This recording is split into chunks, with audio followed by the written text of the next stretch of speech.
സംസ്ഥാനത്തെ മലയോര ടൂറിസം മേഖലകളിൽ ഒരേ സമയം എത്ര ആളുകളെ ഉൾക്കൊള്ളാനാകുമെന്നത് സംബന്ധിച്ച പഠനം നടത്തണമെന്ന് ഹൈക്കോടതി. തിരക്ക് ഹിൽ സ്റ്റേഷനുകളെ നശിപ്പിക്കുന്ന അവസ്ഥയുണ്ട്. ഓരോ മേഖലയിലും സാധ്യമായ താമസ സൗകര്യം, ജലം, വൈദ്യുതി ലഭ്യത, മറ്റ് അടിസ്ഥാന സൗകര്യങ്ങൾ എന്നിവയും ടൂറിസം പരിസ്ഥിതിയെ എങ്ങനെ ബാധിക്കുന്നുവെന്നതും പരിശോധിക്കണമെന്ന് ജസ്റ്റിസുമാരായ AK ജയശങ്കരൻ നമ്പ്യാർ, VM ശ്യാംകുമാർ എന്നിവരടങ്ങിയ ഡിവിഷൻ ബെഞ്ച് നിർദ്ദേശിച്ചു. വയനാട് ദുരന്തത്തെ തുടർന്ന് സ്വമേധയാ എടുത്ത ഹർജി പരിഗണിക്കവെയാണ് കോടതി ഇക്കാര്യം ആരാഞ്ഞത്. 3 ആഴ്ചകൾക്കകം ഇത് സംബന്ധിച്ച് റിപ്പോർട്ട് നൽകാനും കോടതി നിർദ്ദേശിച്ചു. കോടതിയെ അറിയിച്ചു മാത്രമേ വയനാട് തുരങ്കപാത നിർമ്മാണം ആരംഭിക്കാവൂവെന്ന് ഇത് സംബന്ധിച്ച മാധ്യമ വാർത്തയുടെ അടിസ്ഥാനത്തിൽ കോടതി നിർദ്ദേശിച്ചു. പാത നിർമ്മാണത്തിന്റെ ശാസ്ത്രീയ വശങ്ങൾ അറിയില്ലെന്നും ഇക്കാര്യത്തിലെ സർക്കാർ തീരുമാനത്തിൽ ഇടപെടില്ലെന്നും വ്യക്തമാക്കിയാണ് നിർമ്മാണം തുടങ്ങുമ്പോൾ അറിയിക്കണമെന്ന നിർദ്ദേശം കോടതി മുന്നോട്ട് വെച്ചത്.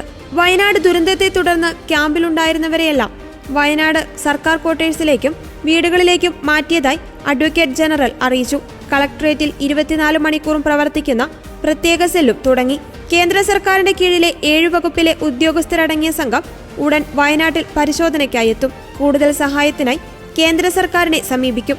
വയനാട് ദുരന്തബാധിത മേഖലയിലുള്ളവരുടെ ബാങ്ക് വായ്പയുടെ കാര്യത്തിൽ മൊറട്ടോറിയം പ്രഖ്യാപിക്കുന്നത് പരിഗണിക്കണമെന്ന് അഡ്വക്കേറ്റ് ജനറൽ ആവശ്യപ്പെട്ടു.